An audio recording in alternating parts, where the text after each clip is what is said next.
Welcome back to Figuring Out the Bible. This is episode 10. Today we're talking about the Table of Nations, or how the nations descended from Noah. Basically, this entire chapter is a genealogy of what happens after Noah up into a little bit before the Tower of Babel. At least I think that's how it's going to work out. I know the next chapter is the Tower of Babel, so we'll get there.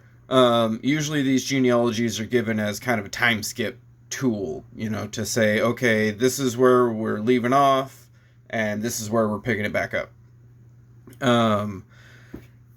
Genesis chapter 10 is called the Table of Nations because, like I said, it shows how the three sons of Noah spread out and their descendants become the different nations.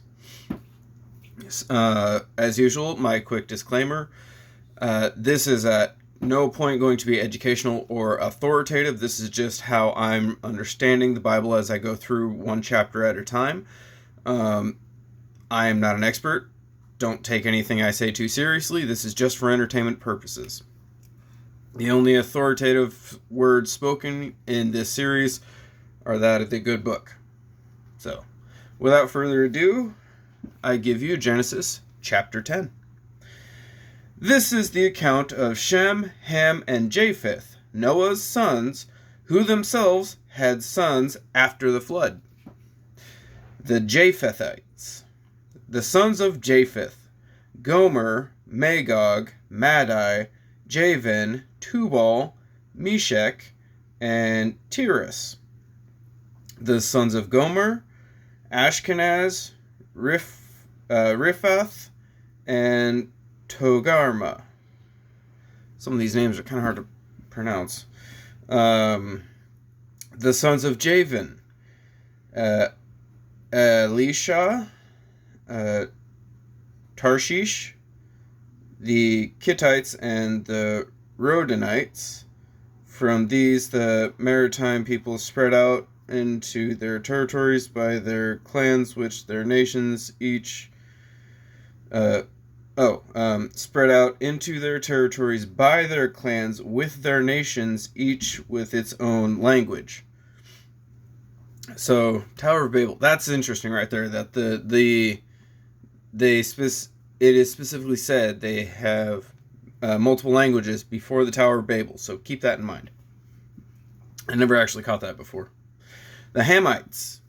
The sons of Ham are Cush, Egypt, Put, and Canaan. The sons of Cush: Seba, Havilah, Sabta, Rama, Sebteca. The sons of Ramah are Sheba and Dedan. Cush was the father of Nimrod, who became a mighty warrior on the earth. He was a mighty hunter before the Lord. That is why it is said, like Nimrod, a mighty hunter before the Lord. A bit redundant. Actually, hold on, I think I misread that. Cush was the father of Nimrod, who became a mighty warrior on the earth. He was a mighty hunter before the Lord. That is why it is said, like Nimrod, a mighty hunter before the Lord. Nope, it was redundant. Okay.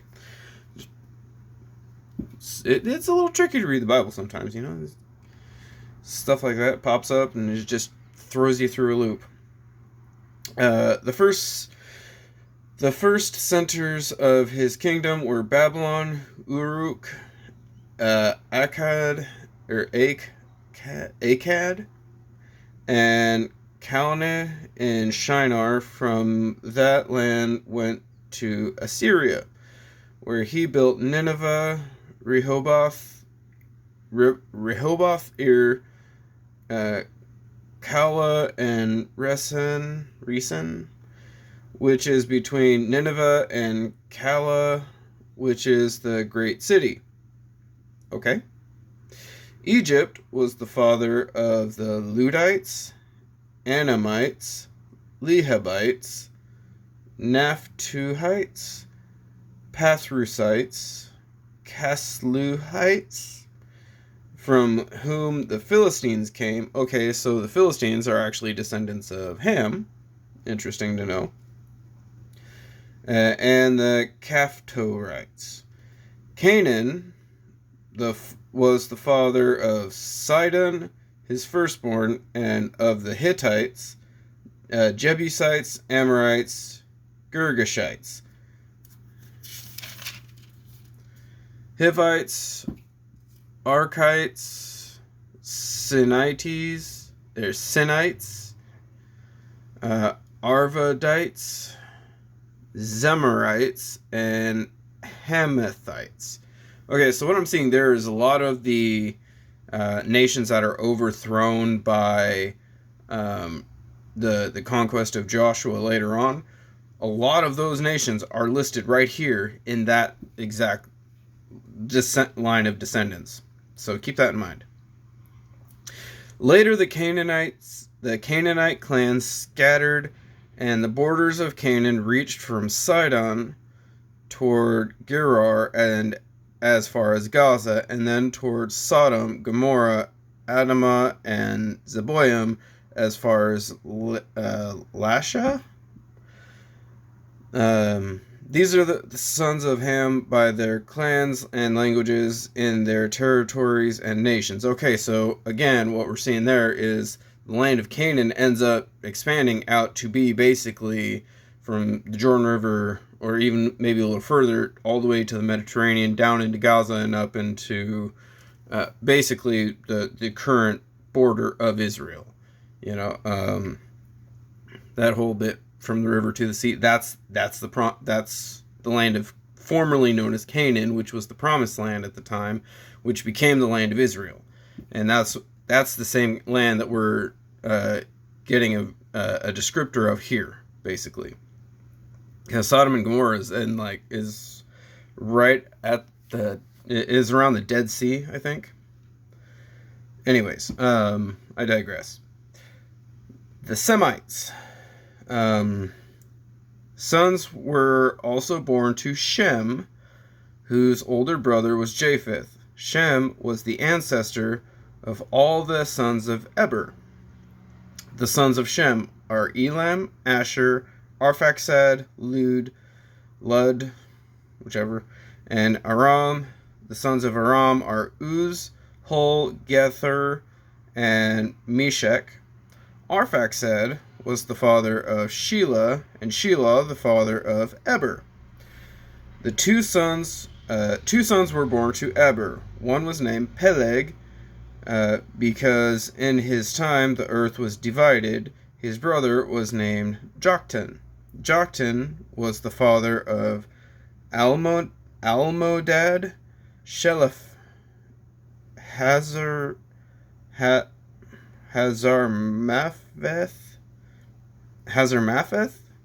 Dang, these names are hard to pronounce. Jera, Hadaram, Uzal, Dikla, Obal, Abimael, Sheba, Ophir, Havilah, and Jobab. All these were the sons of Joktan. The region where they lived stretched from Mesha towards Sephar in the eastern hill country. These are the sons of Shem by their clans and languages, in their territories and nations. These are the clans of Noah's sons according to their lines of descent, within their nations. From these the nations spread out over the earth after the flood.